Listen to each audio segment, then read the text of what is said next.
Hello, here we are again, and we continue this time again with percentages. We try to get a little deeper into the concept. So let's start with let's remember some things. I told you that if you want to write down 45% as a fraction, this is actually 45 divided by 100. I can simplify that because I can divide by 5 both terms of the fraction, and this is 9 over 10.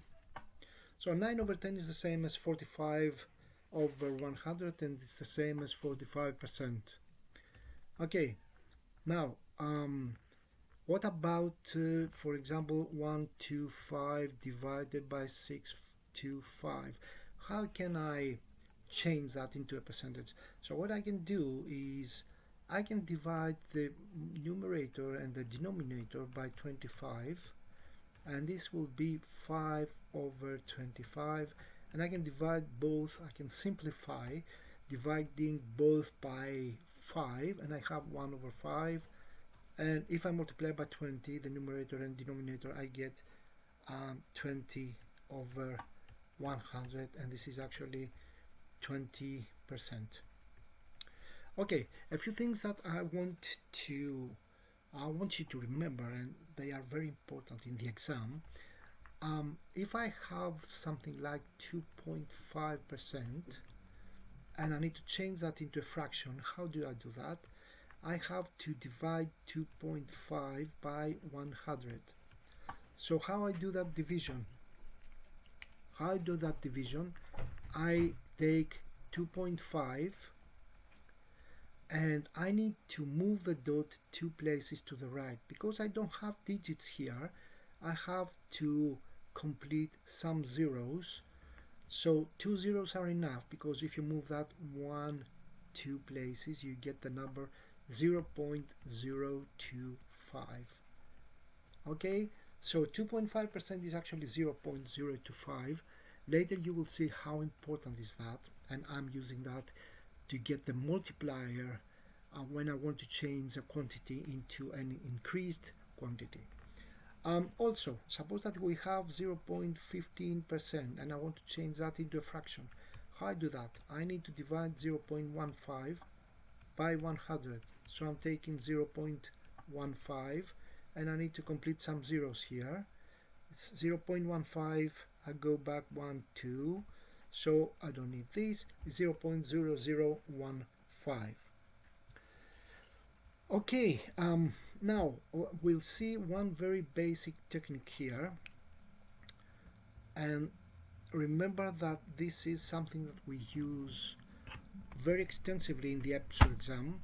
So for example, the question is we have a quantity that went from 75 to increased by 20%. Okay, so I need to find how much is the quantity after the increase. So suppose that you want to buy something that's 75 euro, and then you sell it with a profit of 20%. How much do you need to sell that if you have to increase the price, the cost price actually, by 20%? So what you do, what most people do, is they try to find 20% of 75. They find this one. Okay, so it's 15 if you do the operation, and then take 75 and add 15, and this is 90.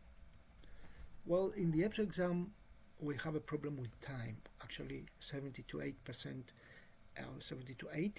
of the exam has to do with time, and it's very important to have a shortcut in your mind and to try to do the operations very, very quickly. So what we do, instead of doing 2 operations, we'll do just one. The thinking line is this. We start with 100%, that actually is 75, and then we add 20%. So we'll get to 120% in total, and 120% is actually 120 divided by 100, and this is 1.2. So the relation between the initial value and the final value is 1.2 times more. So what you do is like having a box here with the initial price and the cost price. Okay, that's actually 75, and then you have the selling price, that is this price here increased by 20%. So what you need to do is to multiply this one by 1.2. If you multiply this by 1.2, you will get straight to 90 euros. So you can have a shortcut actually and do this operation much more quickly. That's it for now. We'll be back soon.